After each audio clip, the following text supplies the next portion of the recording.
in World War II, and it's this diplomacy that's going to lead us into the Cold War, because we're going to see that we try to learn from some of our mistakes at the ending of World War I, but not quite do we fulfill this. We actually won't even have some peace treaties in some areas for 30 years after.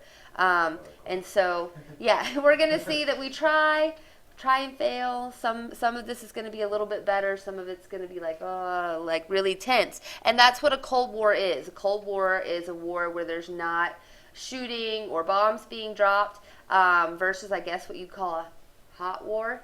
And we will see little hot spots in the Cold War where shots are fired, but it's pretty much just like, I really don't like you, and it's like almost like when you feel that tension in the hallway, like you know something's going to get ready to go down, but then like an administrator walks through and you're kind of like, oh, like flushes it out before it can happen. That's the Cold War. Like, it's just going to be like building. Sometimes it goes over the edge. Most of the time it doesn't. And so what really led to this was some of the diplomacy during World War II. It's not up here, but there was actually, and some of these conferences took place in the war, some are going to take place after. But during the war, the Casablanca Conference of 1943, FDR and Churchill had met and declared that policy of unconditional surrender for all enemies. So this was during the war, before they had won, before anyone had surrendered. And this is where, remember, Churchill and FDR being best buds here. Churchill convinces FDR to invade Italy, or the underbelly of Europe, first, instead of going in across the English Channel. Who wanted them to go across the English Channel into France? Russia. Why? Yeah, they'd be fighting two-front war, and it would lessen the damage being done to the Soviets. Stalin's never going to forgive FDR or Churchill for deciding to go in Italy first. Now, I don't really personally know. Stalin was a lot less grumpy, crotchety during World War II than he was before and after. He's going to get all sorts of after. I don't know why he was really worried about all those people dying in World War II, because he was killing them if they weren't dying there anyway. But, I mean, I guess this upset him. So he's never going to forgive. Only he, yeah. I guess it wasn't as enjoyable to watch them die at the hands of others. I don't know. So he's never going to forgive them for this. He gets his, britches in a little bit of a bind here. And so that's one of the reasons we're going to have tensions. The Tehran Conference in 1943, we're going to see the meeting of our big three. I've tried to include pictures of them at each. So our big three here are going to meet in 1943, and it's their first meeting. And this is where the Allies actually finally do agree to that invasion of Western Europe, where they kind of remember that we get slogged down in Italy for a while, and they're like, okay, maybe we'll come across the English Channel now, and we're going to launch that covert cardboard tanks over here, making it look like we're coming in on this side, but we're coming in over here in Normandy. I always think that's awesome. Like, I want the job. Like, props. I would like to make the cardboard tank, please. But so we're going to see they finally agree in 1944 to appease Stalin and make a two-front war. So Stalin's going to be like, okay, you listened. It took you longer than I wanted. And he is going to reaffirm Soviet commitment to enter the war against Japan once Germany's been defeated. And so he's going to make this commitment. You might... Wait, so this is kind of funny, because they threw out their old regime after losing the war in Japan. But now they're angry at Japan? Or are they with Japan? What? So, no, they're against, because we're against. So is it ironic that they overthrew their old regime and now they're going to go fight Japan again? Yeah. But he says they're going to go after we defeat Germany. So keep that in mind. Stalin insisted on Soviet control of Eastern Europe and carving up Germany. So this is a big deal. He's going to say, my troops have been in the East. We're the ones fighting in the East. We're the ones dying in the East. My troops should get to stay there when this war ends, and I should get to be in control of those areas. What do you think kind of government he's going to want to put in control of these areas?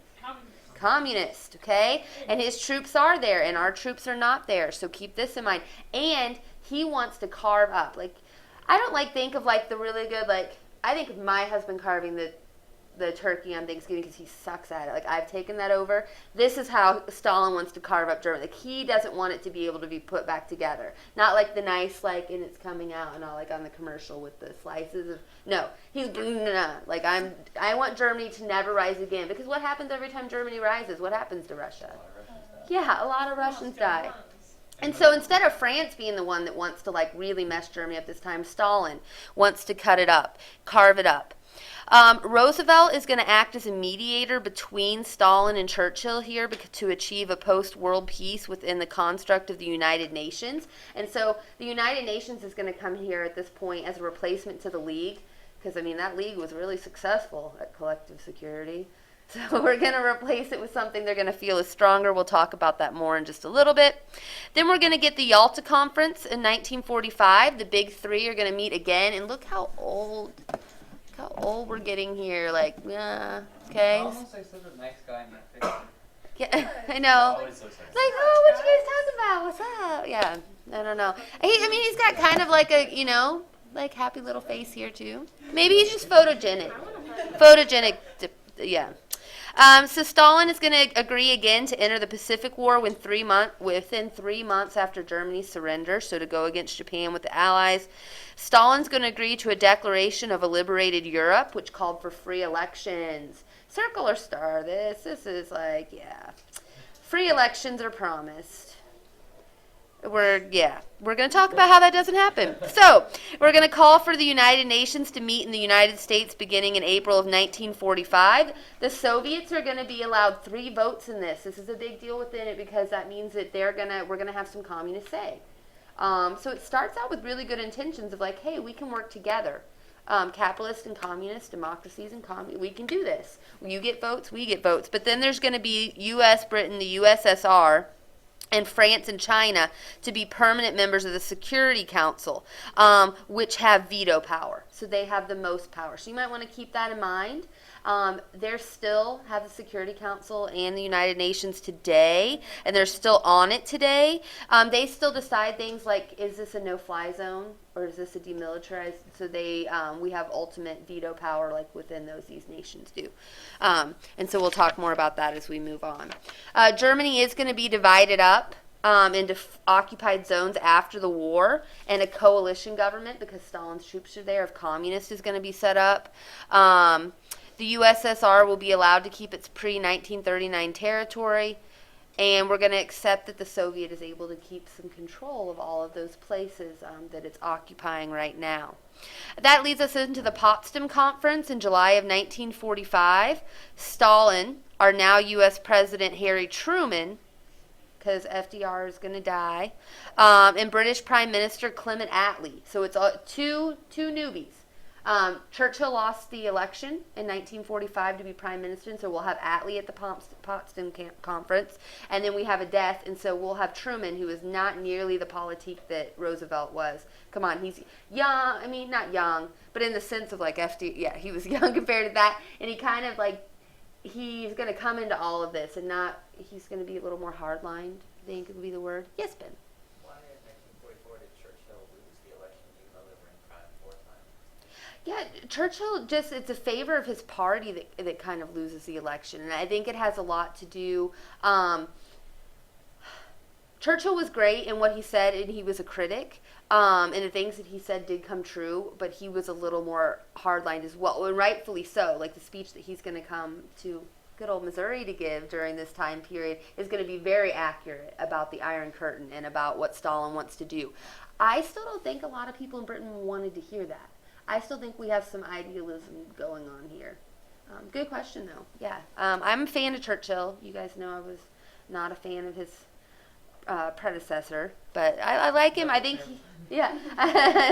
Chamberlain and I, we don't got it together, but Churchill, yeah, I think he's a realist, and I like him, and he didn't have idealistic plans. So the Potsdam Conference, so we have 2 newbies to our big 3. It's here that we're going to issue an ultimatum to Japan for unconditional surrender, or it would face utter devastation. It is at this conference right here that someone leans in to new President Truman and goes, we have this new weapon called the atomic bomb. And he's going to learn about it, and they've been testing it. And he's going to warn Japan, like, we're going to rain fire down upon you. And so nobody else knows about this bomb. So Jeff was like, so we say we warn them, but how do you warn somebody for the first atomic bomb? If you had shown me a picture of I surrender. But then some people say that then no, because Japan doesn't surrender after the first atomic bomb. They, after the, so. They give them much chance to communicate. Yeah. So there's all kinds of tricky stuff here. They didn't really give us a chance to start a war. Yeah. Oh my God. See, the diplomacy of World War II divides people. All right. They killed 3,000 Americans. Yeah. It's just the way you I don't disagree. I don't disagree. So it's during this conference that Truman decides to drop the atomic bomb. Remember, we talked about the weighing of lives. He was correct in his estimate. We would have lost probably 1 million lives, and not even counting civilians in Japan, because of the way that all of those ground battles have been going in Japan. I mean, there would have been a huge loss of life, and I do agree with that. Atomic bomb, I don't know. Yeah, I can't really give my viewpoint there. So, approvals. Oh, here, Stalin's going to reverse his decision after the atomic bomb is dropped on Eastern Europe, stating there'd be no free elections. It was really bad. So this is a part of the diplomacy here. Stalin has shown even before tensions really rise that he is not going to keep all of his promises. And you know, I didn't think the first thing I'd do after I saw that someone possessed the atomic bomb is go back on a promise to them. I don't know. I just a forward thinker like that. It's kind of, yeah. They're going to get one. We're going to see, but not. Oh, it's at the Potsdam Conference. We're going to get approval for those Nuremberg trials, or those trials for war crimes. This is a new concept, like a crime against humanity.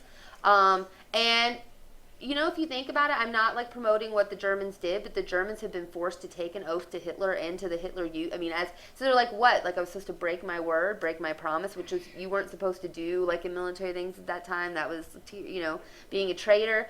They would also say, you know, I was following orders, and so that kind of complicates trials. But so Nuremberg trials, this is the first time it's happened that people are just being charged with crimes against humanity. And again, we're going to see reparations are going to be demanded from Germany and taken from those carved up zones. I don't have to go too much into the results of war here. I mean, just human loss of life is definitely, like, we're going to have this lost age of youth. 55 million people dead, including the missing. Holocaust, millions of people left homeless, the U.S. economy in shambles, and it leads to the U.S. and the Soviet Union emerging as the two most dominant powers in the post-war world, which is going to set all of this up. Okay, neither one of us like to share, and we're going to see how this all plays out. And so, why it's a problem to have both of us as two major world powers is that we have differing worldviews. Are all of them nuke symbols? Huh? Are all of your O-shaped letters nuke symbols? Yes. I found this awesome Cold War design that only cost $1.99. I like it. Yeah. Yeah, but it was, I bought it was $1.99. I wasn't going for perfect accuracy, and also there's some in here that, where the symbol isn't correct for the planes, but I was like, whatever, I'll roll with it. So, different worldviews is a letter B here. So, Soviet point of view, democracies were traditionally hostile towards communism and the USSR. We had made it very difficult for them to see that we didn't like them. Bolshevik Revolution. Hey, White Army, you're not communist. We'll support you. We will invade a country that we don't need to be in with the Archangel expedition. So what the communists would say is, as a baby in their crib, we tried to strangle them. And so we have never liked them, never given them a chance. Like they go like dirty, like we were the infant that you tried to like smoosh with the pillow. Like, yeah, like they, so, That makes sense. yeah, they're going to say that the U.S. and Britain did not open a Western front early enough in World War II just to make sure more communists died, when we didn't open a Western front very early. But I think that it was more on Churchill's strategy than to hurt the Soviets. Then we're going to see the U.S. and Britain froze Russia out of the atomic bomb project, so they're supposed to be allies. And so the U.S. knows, and then Truman gets to know, and then he's going to share, you know, and with Britain, and it's like, shh, but don't tell our friend right there. And so they keep them out. And so they're like, okay, so you didn't want us to have this. We're all on the same side. That's not very fair. We terminate our Lend-Lease. Remember how we've been giving like supplies and things to Britain and to the Allies? We terminate it with Russia, but we keep giving money to the British until 1946. So, I mean, who said was the first like slap of the Cold War, the USSR or United States? I don't know. I think that we've kind of definitely drawn a line. The Soviets are also going to seek a buffer zone for the Soviet western border, especially in Poland, so like satellite countries that we're going to try to stop them from having. So we're going to see that that's going to play out. The U.S. point of view. Stalin, with these satellite companies, seemed intent on spreading communism and spreading his experience or influence, which shouldn't have surprised us. Communism's main goal is to spread around the world. It always has been. So, Stalin broke pledges at Yalta, refusing to allow reunification of Germany, so he's breaking promises. Winston Churchill is going to come give a famous speech, probably more famous to us than most other people, because it happened in Fulton, Missouri. And so he's going to give this Iron Curtain speech. We're going to get to all of that. Oh, yeah. And in it he says, from Stettin in the Balkans to Trieste in the Adriatic, an Iron Curtain has descended across the continent. Behind that line lies the ancient capitals of Central and Eastern Europe. And so he is going to say that there's this Iron Curtain. So you think usually like a curtain billows in the wind, but not an Iron Curtain. And we need to keep that curtain from allowing communism to come into Western Europe like it needs to be a division. We need to keep it there, and that it's a danger lying behind that curtain. His speech is meant to alert Americans to future conflict with the USSR. And really, the United States at this time wants democracy to spread throughout Europe. So it's kind of a warning. I don't think Churchill thinks anybody wants to go back to war. I don't think he thinks Stalin wants to go to war. He's just saying we need to beware that it's trying to spread, so we need to stand strongly in its way. We just need to prevent it, is what Churchill's really saying here. And so moving on to, you can see I put the division of Germany right after this. So speaking of divisions, the USSR, one of the first acts that's going to cause some problems is what we feel that we need to do with Germany. And this should sound very familiar because we had the same talk right after World War I. What to do with the loser when they lose. So, the partition of Germany, the USSR, the United States, Britain, and France, each are going to occupy a part of Germany and theoretically would allow for German reunification once she was no longer a threat. That's what we want. Even France, even Britain, who wanted to punish Germany really badly the first time, are just wanting to hold on to parts until we realize that those people who might rise up again are no longer a threat. So to keep it weak until then, but to allow it to, repair and get better. Germany was to pay heavy reparations to the USSR in the form of agricultural and industrial goods because the USSR burnt all of theirs fighting the Germans. So we're going to see that the USSR, really, there's that term again, wants to rape Germany of its resources. It wants to punish them for this scorched earth policy that they had to put in place in fighting them. Soviets are going to dominate the Eastern German zone. They do not want to revitalize Germany, ever. They want them to stay down. The U.S. and the Western European countries, however, believe that the German economy is essential to the world economy. Because what happened to the world economy when Germany was hurting so bad after World War I? Yeah, everything else. So we need them to be strong. And we're going to say that we'll stay there until we can help them recover. And so this is where we're going to get West and East Germany. In 1949, West Germany became an independent country when the United States, France, and Britain decided to give back each of their zones. Give back the zones, but then provide aid to help them flourish. It's going to be actually the Federal Republic of Germany, but you'll most likely hear it as West Germany. And then in 1949, East Germany formally established the Democratic Republic of Germany, and this is going to be held still by the USSR. And so students yesterday, I kind of changed my map here. So Germany's divided into West and East not only the country, but also the capital of Berlin. Does anybody know why the capital of Berlin would also be divided into East and West? Why are there 4 segments instead of just 2? Because Berlin is clearly in East Germany. Because it's huge, and because it's probably the most. The only thing more in Germany that's worth on. Yeah, it's got the says it's very clear. It's got the most success. And so Bonn over here had been the capital at a point, and so that's in West Germany. But Berlin is also going to be divided. So here's the city of Berlin, divided: American, British, French, and then American, British. So we did the same thing, partition. Berlin is going to be what's really going to start to cause us problems because it's smack dab in the middle of. Eastern. Yeah, Eastern Europe. And then that means this group of people that are what? If you're what? Non-communist are all smooshed here, and we're going to see what happens. So keep that in mind as we move forward. But next we're going to talk about the policy of the United States during this time period, which is going to cause some issues with all of this. So, and that is containment.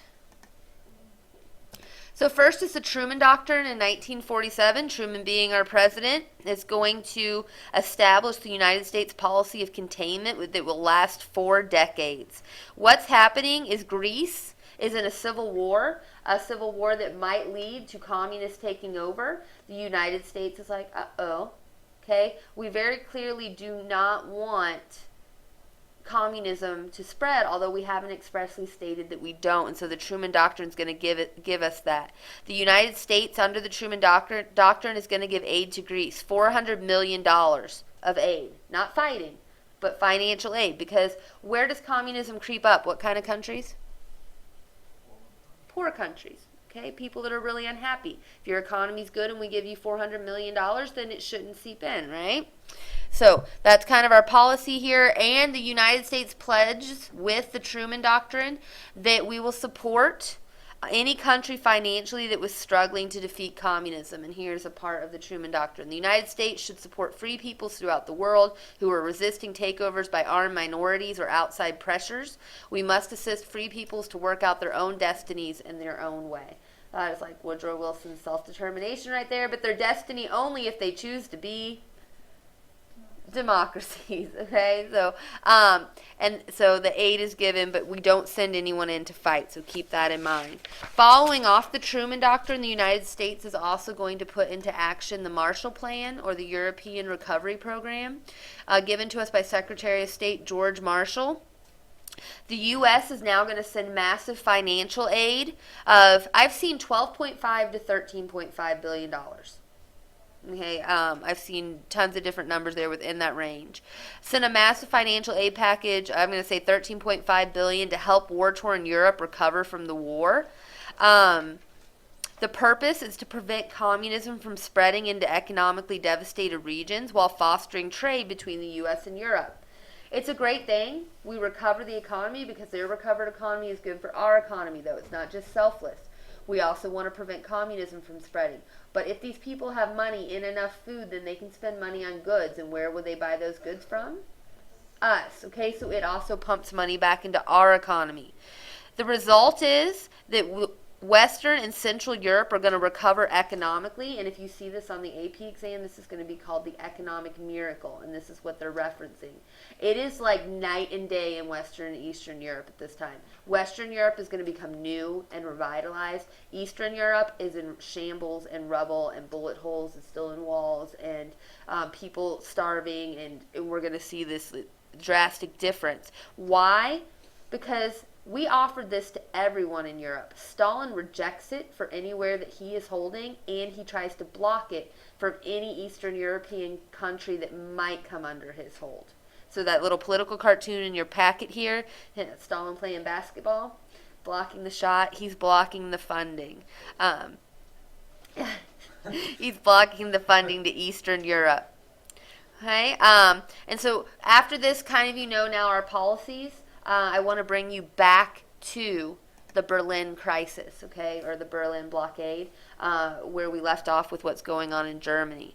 And so we have all this money coming in under the Marshall Plan, then the Berlin crisis of 1948 to 49. Soviets attempt to remove the Allies from Berlin by cutting off access to the city. There's all these autobahns that Hitler had built in Germany. They like you can drive as fast as you want on them, like still. But so all these roads are going to try to cut. They like all came in. I don't know, like a wagon wheel, like all in and circle to Berlin. And so the Soviets are going to try to cut this off. They're going to try to starve Western Berliners out to get the Allies out so they can take all of Berlin. The city was, as we said, was located in the Soviets' eastern zone, as we saw on the map. Cold War almost becomes a full-on hot war right here with the Berlin crisis. This is going to get probably one of the closest, other than when we played chicken during the Cuban Missile Crisis, one of the closest. That was Yeah. some great diplomacy by. I think so. Who's going to swerve first? Who's going to, I mean, that gives me like anxiety. Can you imagine if a woman had been like standing right, like, you stop playing chicken with that country? Like, I can't imagine. Anyway, we'll get to that in just a little bit. There So, was a funny joke. It's like, if women were allowed to rule the earth, there would be no wars. There would just be a lot of countries not speaking to one another. Okay. and on a momentary, like, boom, blow you, oops. So they're blocking. He's trying to starve out the Westerners in West Berlin. The crisis, like I said, becomes one of the high tension points of the Cold War. It could escalate into World War III. So Truman has really three choices.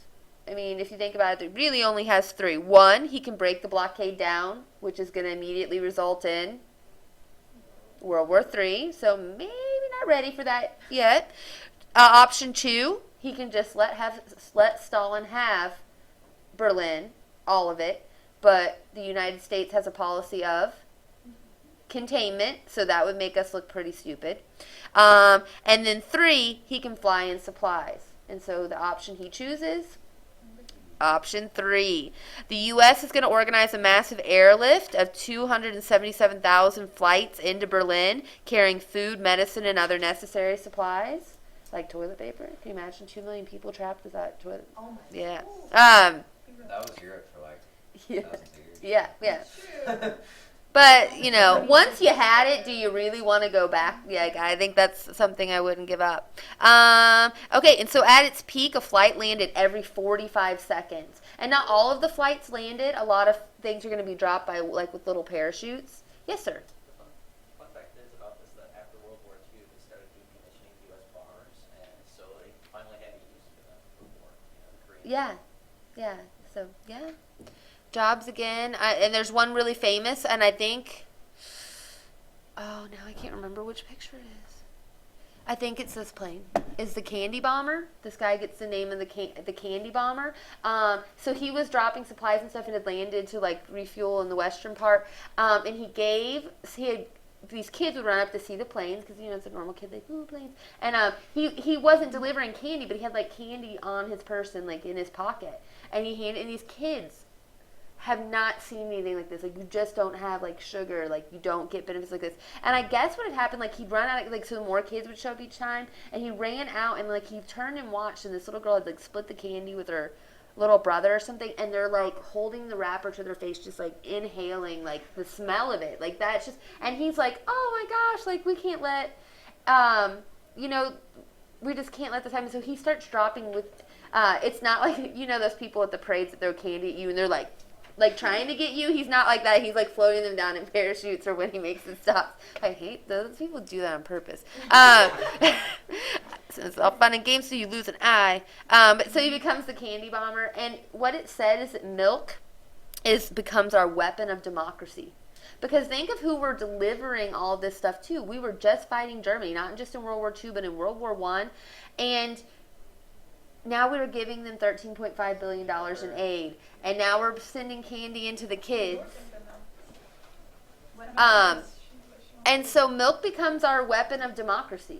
It becomes like, now these people, what are you going to think about Americans? You know, if you were a child at this age and you'd just seen the horrors of war, you're going to think like, oh man, like they're sending me candy. This is cool. Yeah. So there's some cool propaganda posters that it's like looks like cups of milk like coming from the sky, but milk becomes our weapon of democracy. I'm recording, guys, so I'll tag you in it so you don't miss out on any of the fun.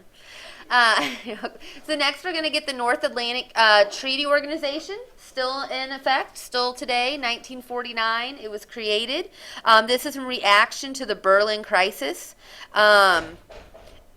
because we realized very quickly that containment is that's a big bite. That's a big thing to say you're going to do, especially with Stalin at the helm of, So this is founded in response. It's a collective security organization.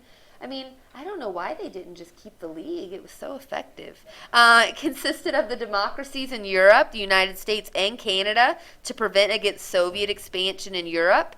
If any of the 12 member nations were attacked by the Soviets, the other nations would come to its defense. This is really the tenement of the NATO organization. They're not sure yet the United Nations is going to work, so they do this in extra. I mean, so now, because the League was so bad, they're just and this organization, because let's just organizations everywhere. Just a little side note, the only time that NATO has ever enacted, ever been used was on 9/11, after we were attacked, and we said that we were going to invade Afghanistan. NATO was called together to support us. So, I don't want to be negative. I foresee that it probably won't be the last time. I would assume. I hope not, but the way things are going with, From your martial husband. It's What? no. So, in response to West Germany joining NATO in 1954, the Soviet Union is going to feel threatened, so they create their own club. It's like, when they put no girls on the outside of a treehouse, so they create their own Warsaw Pact in 1955, and it's similar to NATO. So here's our countries in NATO. In 1952, Greece and Turkey will join. 1955, West Germany will join. 1983, Spain.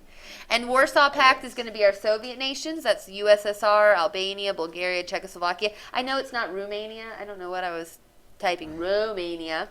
Poland, Hungary, and East Germany. And they are going to be collective security for the Eastern Bloc countries. So Warsaw Pact, 1955. 26 countries in NATO today, like I said from the last side. Is Russia part of NATO right now? I don't think we should let Russia in our vote. Ever. Yeah. We shouldn't have given them veto power Yeah. anyway in the first place. Yeah. Is Vote it for one of her the own 26 public nations? security. Yeah. Because with the votes on embargoes and things that have been going on. I guess So, China. Communism. We need to come back to China. So this is going to be one of we know that China becomes, I hope that wasn't a spoiler alert for anybody. Yeah. I know, it's very uplifting. Yeah, don't take that one little clip from YouTube and play it over and over. China coming. Yeah.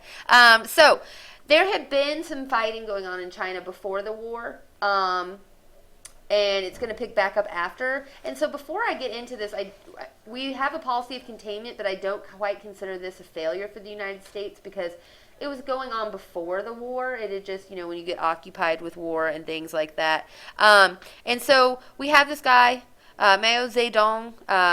I've heard it all different ways, and if you go to China in different years, then the dialect is different too. So whichever way you want to say it, you can go for it. So communism had spread to China. Last time we talked about China, because its AP Euro was Boxer Rebellion and Opium Wars. So back here real quick, there had been this civil war going on between communists and others in China, and then Japan had attacked Manchuria and the raping of Nanking. So like I said, they have been we probably need to stop them from killing us, and we'll put our civil war on hold. And then they're going to come back to it after this. He is going to win and establish the People's Republic of China, or what becomes known as Red China, because Reds, as we know, is communism. And like I said, this looks really bad for the United States, who claim this policy of containment, because if you were trying to stop communism, the most populous country in the world, oops. But, technically this was going on before we declared that. I don't know. But it made us, it gave big critics to what the United States, to how we were handling communism. So that's the importance of it here because it's AP Euro. Then 1949, the Soviets are going to successfully test an atomic bomb. Uh-oh. So if you were the only countries, like you and Britain, that had the technology of the atomic bomb, and we know how far behind Russia's been in technology and science, and you didn't tell anybody, and you definitely wouldn't tell the country that you're now, really not best friends with anymore, how did Russia get, or the USSR get the technology? Spies. The Red Scare. And they're not the only ones spying. We'll talk about our... wait, I'll save my saying that I worked up and I've been holding on to. I'll wait for it to the... But, so they're spying. There's espionage. The Red Scare, the 1950s. Like, your grandma even looked at there was a communist bookmark in her Bible. Gone. Like, you're like, we get really freaked out. We're really paranoid. Yeah.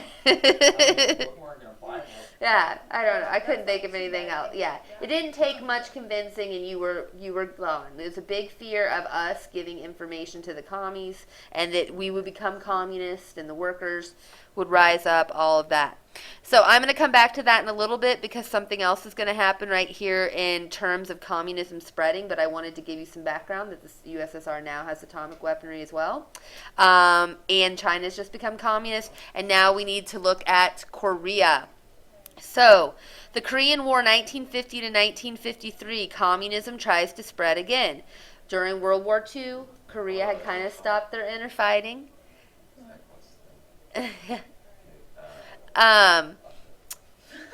then after World War II, Korea is going to divide at the 38th parallel. The North is communist. The South was not.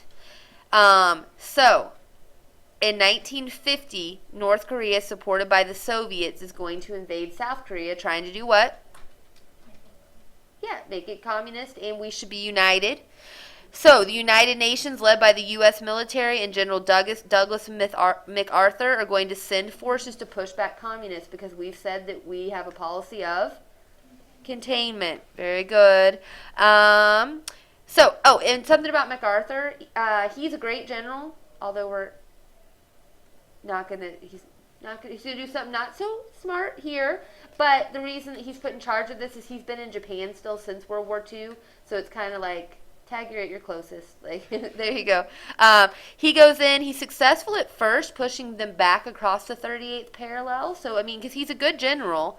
But then he makes this decision to, go all the way in. He's just like, let's push them all the way back to China. There's this river right here that's so China, imaginary up here. Oh my goodness.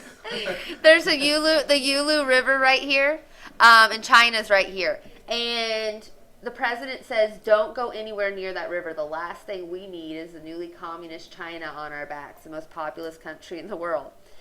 I don't know if they just weren't paying attention or they decided they wanted to frolic in the river, but they get too close to China. And in reaction, China sends hundreds of thousands of troops to push the UN forces back into North Korea, which they do.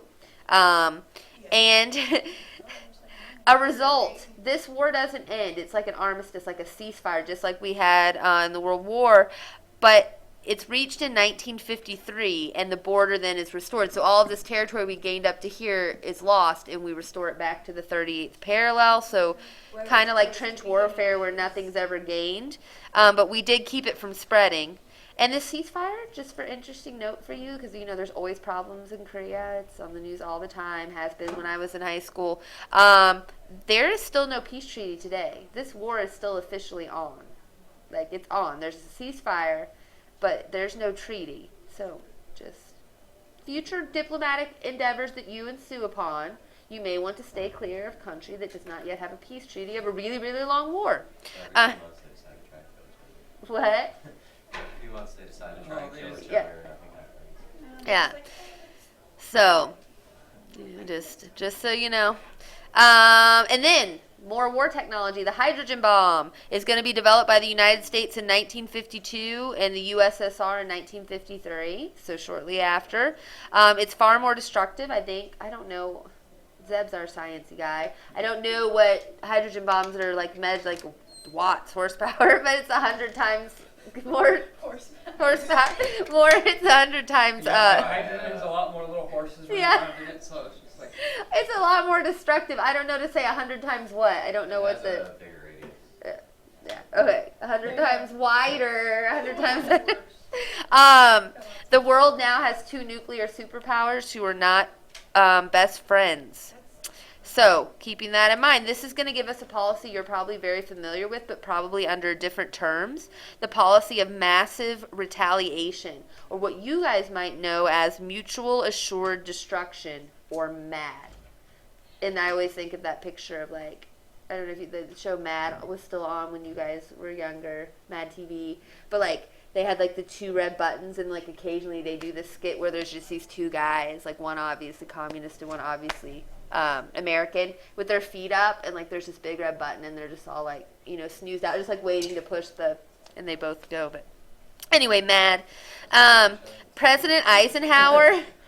President Eisenhower is going to be our president this time, and we'll get to how, you know, he comes into office. But he is going to take this policy not just from containment, but liberation. He doesn't just want to stop communism. He wants to liberate those that are communist. And so we're going to see things shifting here. The U.S. is going to now vow to destroy the USSR with nuclear weapons if it tried to expand. I mean, that's a pretty big move from, we didn't do anything when China became communist, and we let the, you know, that part of Korea stay communist, and now we're going to blow you up if you try. I mean, like, that's a big jump there. Eisenhower definitely took a, like, yeah, commies. So, now we need to head back to the Soviet Union because we've talked about what's going on that's going to influence all of this. I hope you guys are, you know, keeping up. I know we're going fast. So, oh, there's my arms race. 2 nuclear superpowers. I forgot to change my slide. Yeah. All right. So the Soviet Union and the Eastern Bloc. Stalin, like I said, you know, some people get nicer when they get old, and other people just get really like, mean. Stalin's one of the latter. He So he'd be on his porch yelling at those young kids to get off this thing. yeah. And they You darn kids. Yeah, he got kind of like cool during World War II. He was like, we're like in the war of the brotherhood of USSR. And he got like less oppressive because, you know, of course he needed people to fight for him, and got kind of nationalistic. But afterwards, he is going to get like even more, like, I don't know, how do you get worse than that? But he is. I think maybe he's just upset about his new struggle with the United States. Like, yeah. jealous of China. Yeah, like, I mean, you'd think he'd be happy. He wanted communism to spread. I guess he wanted to be in charge of all the communist stations. Yeah. He is going to repress millions of Soviet citizens in those satellite countries, put them into labor camps. Between 1946 and 1953, the Soviet government was responsible for over 12 million deaths of its own citizens. I mean, so you think Holocaust, that's 12 million people of, like, I mean, there's not a difference. I mean, a death is a death, but 12 million of his own citizens. Like, this is just, yeah, he was definitely did not get happier during the war. It is more than any other period during the 20th century. So I guess if you were going for a world record of the most people killed in the shortest amount of time, maybe he was. A lot of these happened in the gulags, or the forced labor camps that we've talked about. He's going to give us a 5-year plan to reintroduce to help the economic reconstruction, or what he thinks is going to help it, by reviving forced labor camps. He's also going to start purging culture and art, anything non-communist, like the artist and the art itself, like all of it. And so we're going to see, yeah. It's like iconoclasm, but like really extreme, not just the icon, like here's the artist painting the painting, let's shoot him in the head and burn up his painting. Yeah. So, countries in Eastern Europe that were dominated by the Soviet Union after World War II are going to be, and the people he's oppressing and the people that aren't going to be happy are Poland, Hungary, Czechoslovakia, East Germany, Romania, Bulgaria, and Albania.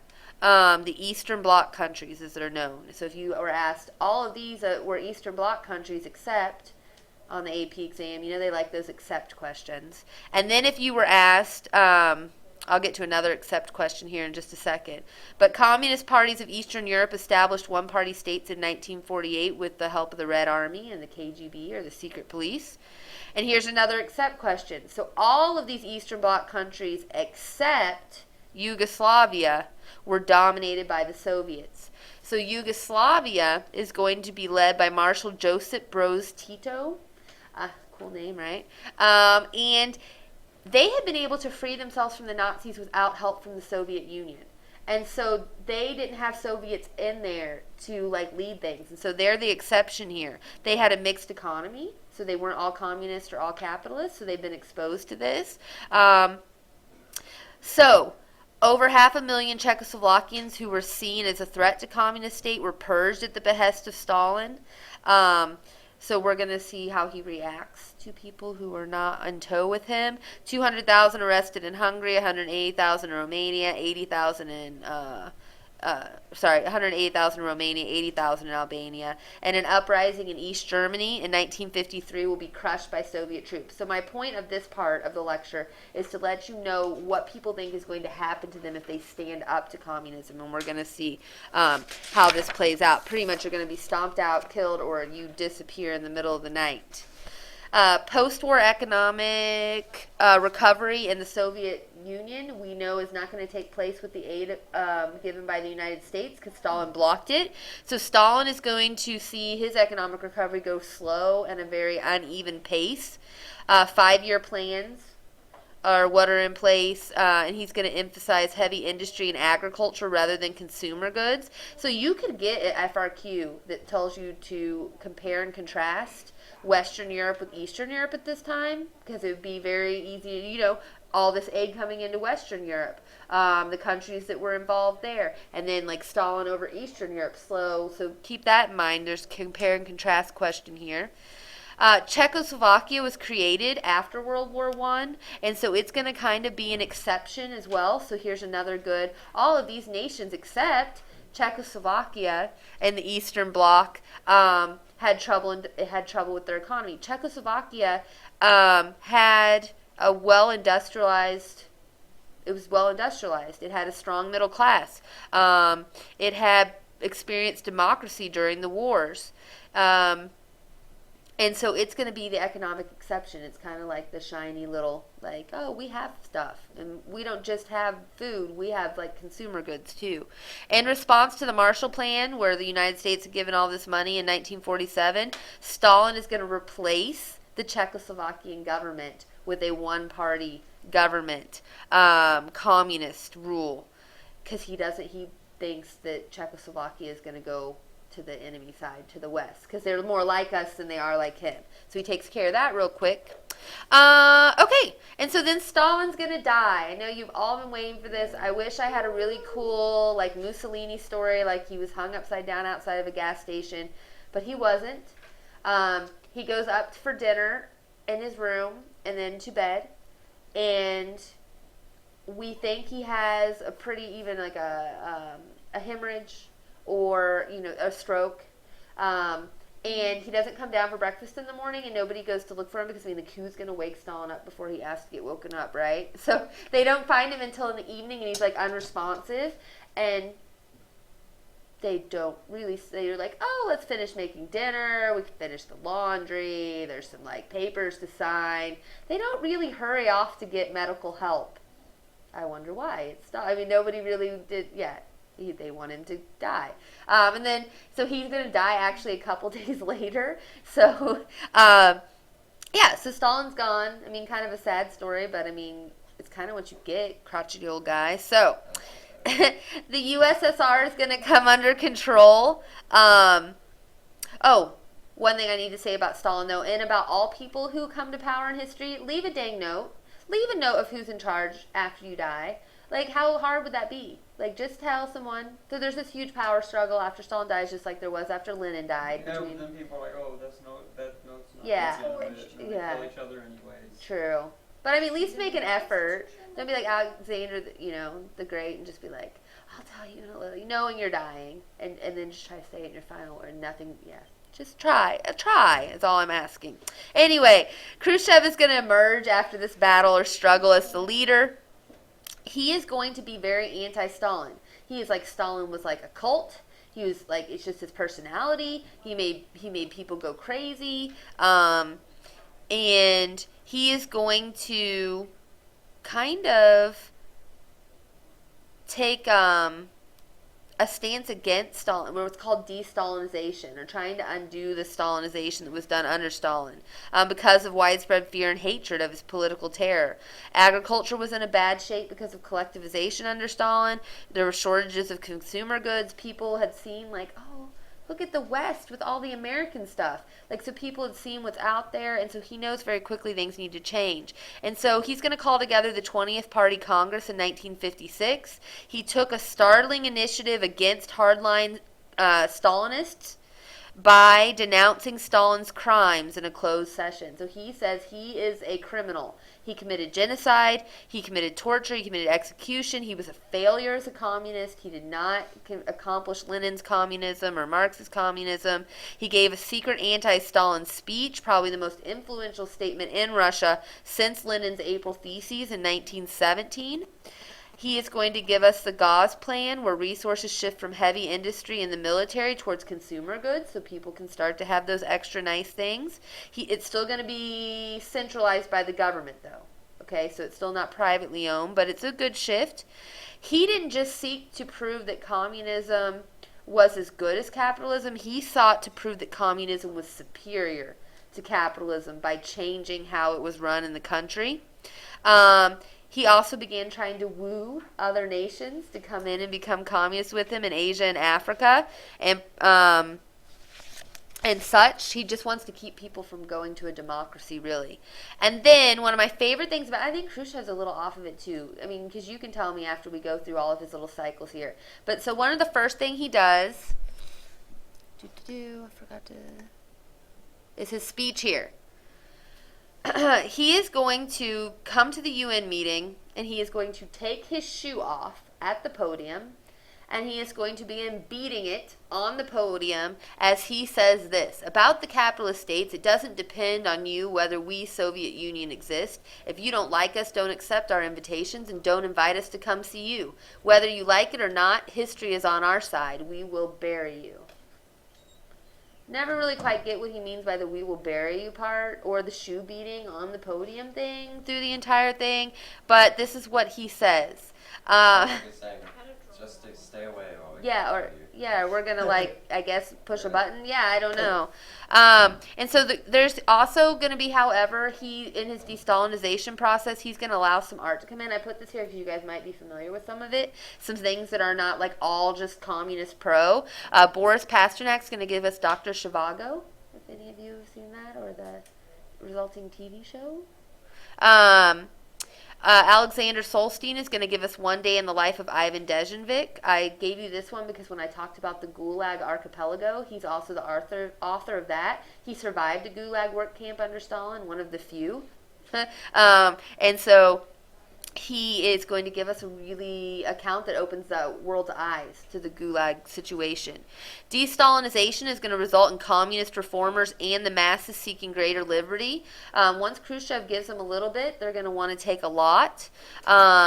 Khrushchev was willing to allow different kinds of socialism. And so in Poland, in March of 1956, riots are going to result in the release of more than 9,000 political prisoners, including previously purged leader Władysław Gomulka. And so he's going to go on to win a greater war for Poland. And so we're going to see Khrushchev doesn't really stop all of this. He's going to allow some liberties here. And then here's a big thing: the Hungarian uprising of 1956. So Khrushchev opens the door to all of these people seeking extra liberty. So students and workers in Budapest, are going to install a liberal communist reformer.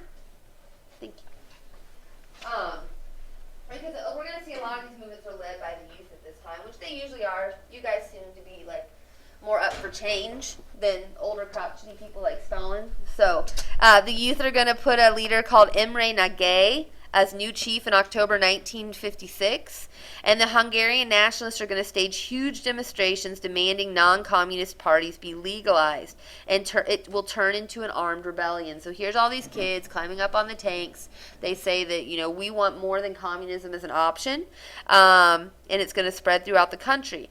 They hope that the United States is going to come help them. What did the United States say that we would do if a country wanted to be democratic? And what did Eisenhower say we'd do? Yeah, we would help them. We would help liberate them. So they start this thinking we will come help liberate them. We don't come in and help them. So kind of makes us look a little weak and wishy-washy here. Since we don't, Soviet tanks and troops are going to respond by invading Hungary and crushing the National Democratic Revolution. And Zseno Kadar is going to install firm communist rule. So if you wanted a different party than communism, you got the exact opposite. You just got like a communist government slapped in your face. After this invasion, after this uprising and this invasion by the Soviets, most Eastern Europeans will now hope for small domestic gains, but obediently follow the USSR. So we're going to see, you know, that if we had stepped in here, who knows what would have went differently. Or we could have ended up in a World War III. I mean, I don't know. So, the Cold War during Khrushchev's reign. Relations between the USSR and the United States actually improve under Khrushchev, which is odd. Like, this seems like the opposite of what I'd say after he was beating his shoe on a podium saying that he will bury us.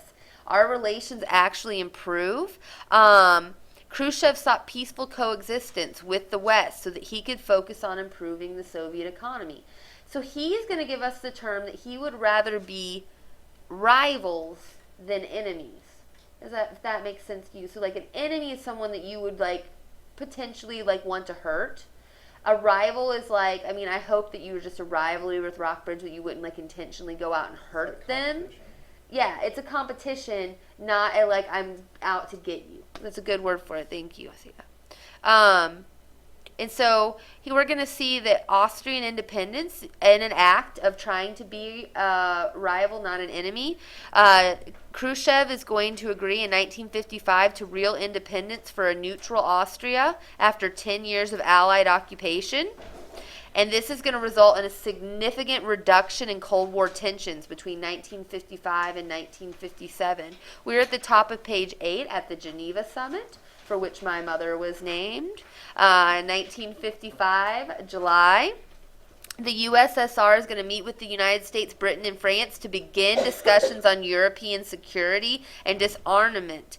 There is no agreements made, but this is a huge deal. Like, we're actually going to start to talk about maybe not building up all of these weapons that we know who we would be using them on, each other. However, one little space issue is going to throw all of this budding, we're not enemies, we're rivals thing to the wayside. And that is going to be Sputnik. Soviet fires Earth satellite. I love how this is phrased. Soviets fire Earth satellite into space. It is circling the globe at 18,000 miles per hour. Sphere tracked in 4 crossings over the United States. Like so, like so yeah. We freak out. Like if I saw that, I'd freak out too, especially because most people in the United States this time didn't know what the hell satellite was. And now they're saying that it's like firing and it's coming across us, so they don't know. Yeah, it's this thing over us. It was sent into orbit on a rocket and was brought back safely to the USSR. It demonstrated that they were ahead of us in something. So that rivalry thing just went back to enemy. Like we didn't take like the competitive loss very well. This effectively begins the space race with the United States. We were horrified the Soviets had eclipsed U.S. technology in this area. If you had to say what 2 subjects your parents worry the most about for you in school, or that you feel you have the most pressure to do well in, what would you say those are? Math, science, English, okay? This is where the government, United States government, starts pumping millions of dollars into math and science and education because of this event. So you can, so liberal arts, that's not going to help you with the Sputnik thing that's above us. Yeah, there you go. Oh, there's my Sputnik. I forgot. Da-da-da. The fear. And so, in 1958, the USSR relations with the U.S. will sour because of this. We have the space age Khrushchev, like he's a weirdo. From beating on a thing with a shoe to saying we'll bury you, to things get better, to the Sputnik, and then he's going to give us an ultimatum, which we haven't even. There's nothing been going on in Berlin since the Berlin airlift, to get out of Berlin, or with a 6-month deadline, or he would start a war with us. And then he lets the 6-month deadline pass and doesn't do anything, not even a word about how it's passed. Then he just extends it to indefinitely. This guy, like, I don't know. At least Stalin was crazy all the time. Like, Khrushchev is like, happy. Yeah, I don't know. Him, I can't figure out. And so then if the Sputnik freaked us out, we're going to do something to freak the USSR out. We have this new plane. It's called the U-2 plane. It is flying above the USSR. It is spying. It can fly really, really high. But the Russians have new technology that can shoot really, really high. And they shoot it out of the sky. So Gary Powers is the pilot. And he is able to eject himself from the plane, but not push the self-destruct button on the plane, which he was, it was like a mechanical something. He wasn't wasn't doing anything poorly. Anyway, he's supposed to do that so then the technology can't be harnessed and taken because we're spying on the USSR. Yeah. So, he is captured because he ejects and he gets out, and the plane is captured. And we don't know this. And they call us and they're like, hey, like, we have this guy. And they're like, oh, that's our agricultural research guy. Like, things got mixed up. And they have the plane. They have his recorded voice talking about the spy things he's looking at. They have the camera with the pictures. And so, wait for it, we have been caught red-handed by the Reds. Dun, dun, dun. Ha! I know. Wait, doesn't that stem from saying you caught somebody in an act of communism? Yeah, I know.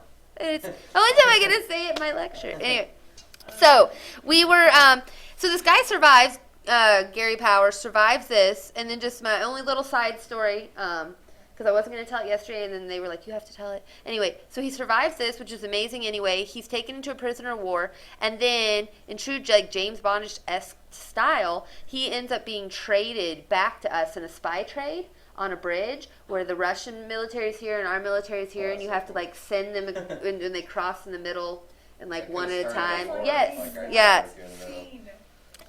Because he'd been charged with, with spying, and they had actually wanted to give him the death penalty, but then they put him in a gulag, forced labor, and then he's traded because they have a spy that they want back because we're all spying. So he becomes the first helicopter newscaster, because he's a pilot in the United States, and he's pretty popular and famous, but he's kind of old school. Like, he had like the fuel light thing had always been broken, but he just knew how to what was really in there. Well, the station has a new mechanic, and he fixes it to be nice, and he does not know, and so he ends up running out of gas, and he could have landed the helicopter safely, but the only safe location to land it would have landed on top of like a children's playground where there were children playing, so he's going down pretty quickly, and so he ditches it into an unsafe landing zone and dies to save the children. So I just think, yeah, that's a story there. You traded, you got some James Bond stuff in, you ejected during a spy mission, you saved playing children. But you you know, died. but you died. Anyway. Children, but he died. So next event that really sours relations. So things had gotten better, but then Khrushchev put this ultimatum on us, and then we were caught red-handed by the Reds, and then Berlin. So we're back to Berlin. 2 million East Germans had started voting with their feet. If you don't know what that means you just leave where you don't like. I don't have a democracy to vote, so I'm voting with my feet. I am out of here. 2 million of them tried to escape to West Germany, or to West Berlin between 1949 and 1961. The Soviets and the East German government grow increasingly frustrated. we're going to see this causes a great deal of tension, so they want to find a way to keep them in. Khrushchev had failed. Yes. So I just had a question about Berlin. Was it really like that much worse in the East? Yes. You know, like economically? Yes. Or? Oh, yes. Like, I mean, I wish I had put this picture there now, but the picture of East Germany compared to West Germany at the same time because of the Marshall Plan versus Stalin blocking the economic. Do you have any No, and I'm really sorry for taking that here. That's easy to do since I interrupted. And so it was, and especially with like consumer goods, and if you had seen A Taste of the West, it would have definitely felt even, an even bigger burden. And so they're voting with their feet, they're leaving, it's frustrating. And Khrushchev had threatened to enforce his 1958 ultimatum to us that he'd extended indefinitely to remove the Allies from West Berlin. And he declared that the USSR would sign a peace treaty with East Germany, who would then control access to Berlin. And the Soviets would protect East Germany's right to control flow into Berlin. The United States, Britain, and France, as we know, no spoiler alert, refused to leave. And East Germany then will build the Berlin Wall around West Berlin rather than enforce the ultimatum to the United States. Because Khrushchev, I just don't get it. Ultimatum, shoo, we'll bury you, nothing. I just want to tell wall. one story that Mr. Yeah. Mertz just Oh, yeah. told me about when he went through Checkpoint Charlie, because he was there before the wall came down. Oh, They took him off the bus. He was like on a tourist bus. They took him off the bus. They took him in a room. They locked him in the room for hours. They took his passport. When they, 4 or 5 hours into it, the guys with rifle butts come and start like knocking him around, asking him why is there, why is there. This went on for hours and hours and hours. They took all this stuff off the bus. Anyway, hours later, they put him back in the bus and sent him away. Yeah, oh so my gosh. this At was- Checkpoint Charlie? Yep. Well, that's It a was good scary. quinky-dink that you walked in right on this. Oh my gosh. I wouldn't have made it through, like, pass out. The minute the guys with the guns came, done. That happened on our trip to Europe. They came on our bus, Oh. angry, See? armed guards, and we're like, I don't do armed guards, angry, and bus and same stuff. Nope. So, where did I leave? So they built a wall. And so the fences here at this school, are they meant to keep you in, or they are Out. meant to keep the crazies out, right? So it's really a wall like that. It's not meant to keep the East, it's not meant to keep the West Berliners in. It's meant to keep them out of East Berlin. So, if that makes any sense. There are like buffer zones between it. Checkpoint Charlie. There are some places that you can pass through. And we're going to come back to the Berlin Wall in a minute. We're just kind of building everything at once. But the next thing, Something just smells Yeah. so good. Look, he's on the screen. It's okay. oh, Khrushchev? Yeah, one. But he did admit that he, like, his, I don't know, his secretary or whatever, saw him crying after he found out JFK was killed. Oh, really? Yes. I did not know that tidbit of a story.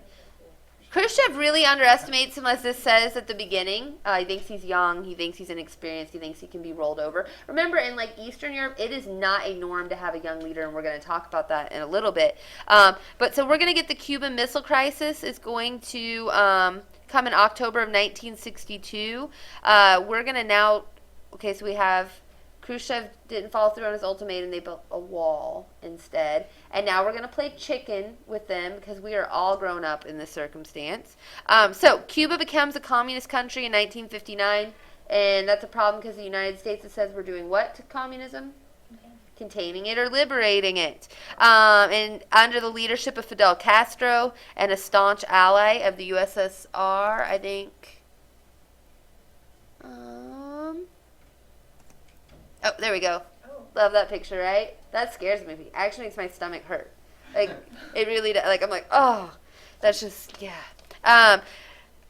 So, containment failure again. United States is like, uh-oh. And we're going to have JFK, president now, who Maggie just made us aware of. Yeah. Tread lightly. Tread lightly? Tread lightly Okay. with this next I have one. nothing negative to say about JFK right here. I don't believe. I To the end. we had Eisenhower at the start, who was providing supplies to insurgents within Cuba.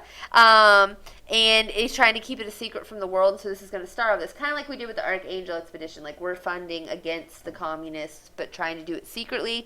And then we're going to have this Bay of Pigs incident or invasion. In 1961, the U.S. is training those Cuban exiles and tried unsuccessfully to invade Cuba. We fail. We don't give them enough support.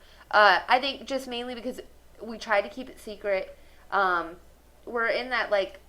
We're in containment versus like liberate. Yeah. And it's probably not the best thing to keep carrying out this thing, this crazy endeavor, when you just have a new president inaugurated and you tell him about it the night of his inauguration. Yeah. Yeah, he Not the best didn't have the best intel on what had already been going on, just to put that out there too. But I mean, because that's a lot to tell in one night. So because we fail, Cuba agrees, because they're like, what are you doing here? Agrees to place Soviet nuclear missiles in Cuba, which is, if you don't know where Cuba is, very, very close to Florida. Okay, so they like 90 mile, right? Like, so they to protect against a future U.S. invasion. This equals the Cuban Missile Crisis of 1962. The U.S. demanded Soviets remove their newly installed nuclear missiles from Cuba. So we're like, that's not going to fly. Like, we're not okay with that. This is the closest we come to nuclear war with the USSR. Really close, too. The U.S. is going to place a blockade on any further missiles into Cuba. So we're like, we're going to place a naval blockade. We know more better come in. Okay, so we're going to put a ship out there. And we do. And then the Soviet ship is coming. And it's got a missile. And we're here. And we're like, okay, we're going to play chicken, seriously. And the first person to turn is the one that loses. And they turn. And we don't. And so I win. You win at chicken. Okay, so, You survived chicken. yes. Khrushchev then agreed to remove their missiles. I mean, that's all it took. We should put all of the world leaders in little ships and make them play chicken. This is all it took. He takes the missiles and the United States removes our missiles that we've then put in Turkey, very close to the USSR. I mean, it's so grown up. And vow to never invade Cuba. Crisis will weaken Khrushchev and contribute to the downfall of the USSR in 1964. Because now he looks really weak. I guess if you lost at chicken, you would look pretty weak. I would go with that. And he made an ultimatum he never followed through. And you take your shoe off at the UN. I mean, who does that? Have you read it's called 13 Days, the memoir that Bobby Kennedy wrote of the Cuban Missile Crisis? I haven't. It's I should. I actually had it written here to the side of my note, circled actual 13 days. Yeah. Yeah. Because I would think that would be like a really cool, I'm trying to incorporate some more outside books next year instead of those primary source It's readings. really Yeah. cool. And it's Bobby. So what's with politics and shoes? Because I know Bush got shoes thrown on him too. You know, a couple weeks ago, somebody threw a shoe at Hillary Clinton. I mean, is that like it's because like it's the lowest thing on your body? Like, take my thing. I don't know.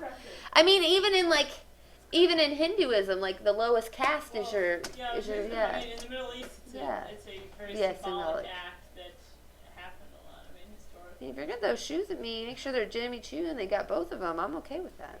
Well, think about it this way: if a shoe has, it'd be like having dirt on your shoes. So Yeah, like throwing your shoe has a lot of meaning. yeah, I don't know. Like I mean, it is very symbolic in the Middle East, but this isn't. But then there's a connection Yeah. factor. She like shows a shoe at the mouse. Yeah, I don't know. Shoe, like let's do a shoes through history, a dissertation on the symbolism. I gotta take this picture down. It was like, Yeah, that is a really good it was freaking me out. Yes. We go to our I like back interview there, again back then with there, the met with him shoes talking apparently. about Joe Biden. Yeah, go shoes. Yeah, Okay, so throw it in there. So sorry. So Bay of Pigs debacle, 1961. Why are you sending Joe Biden? Cuban Missile Crisis. Here are the launch sites. An aerial view of what we could see. And we went eyeball to eyeball with the Russians, and the other man blinked. Well, they also get all of the hostages, right? For baby food. And there's the blockade. All right, and so all of this leads up to the Nuclear Test Ban Treaty of 1963.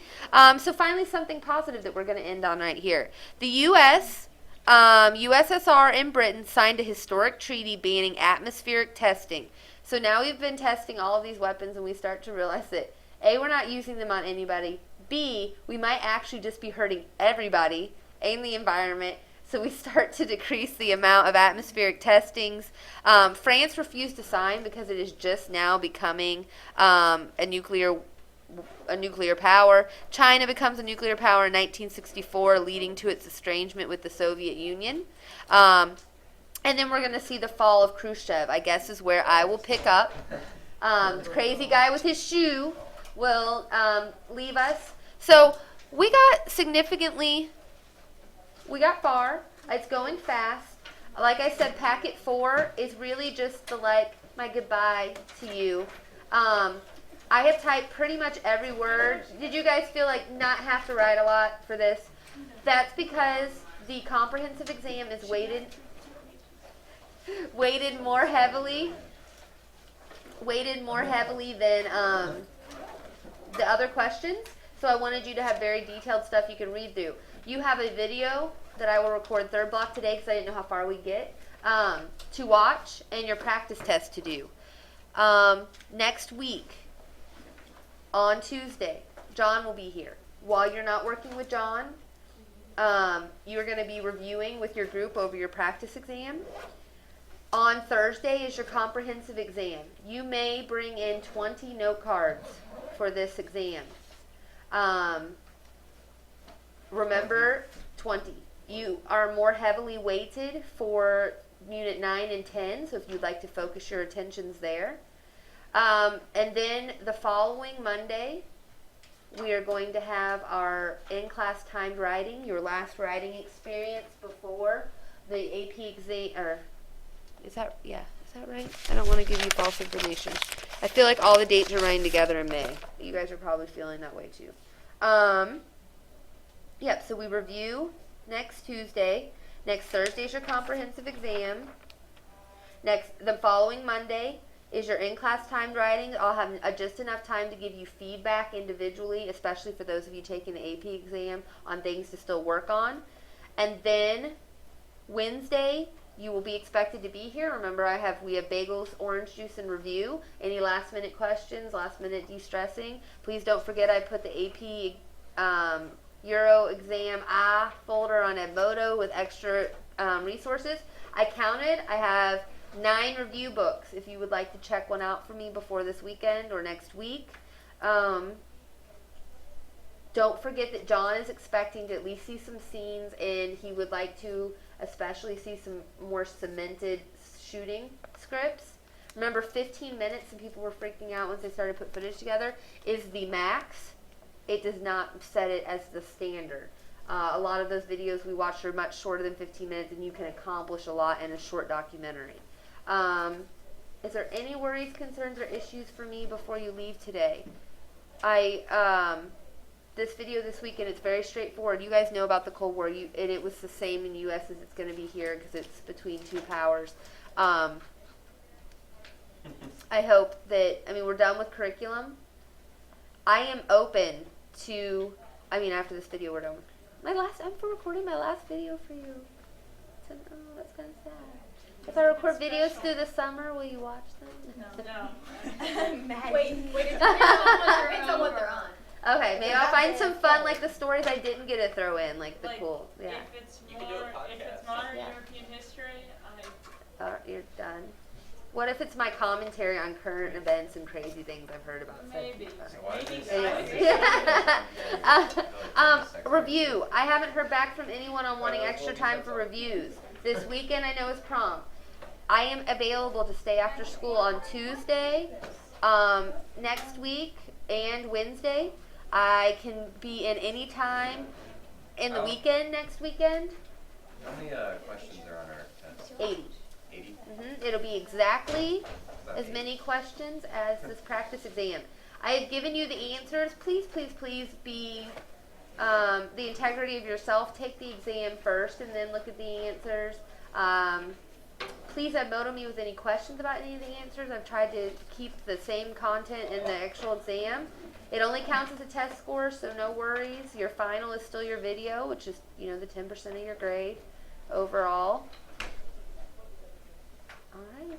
I'm going to push pause then. I think that was all the directions. Dude.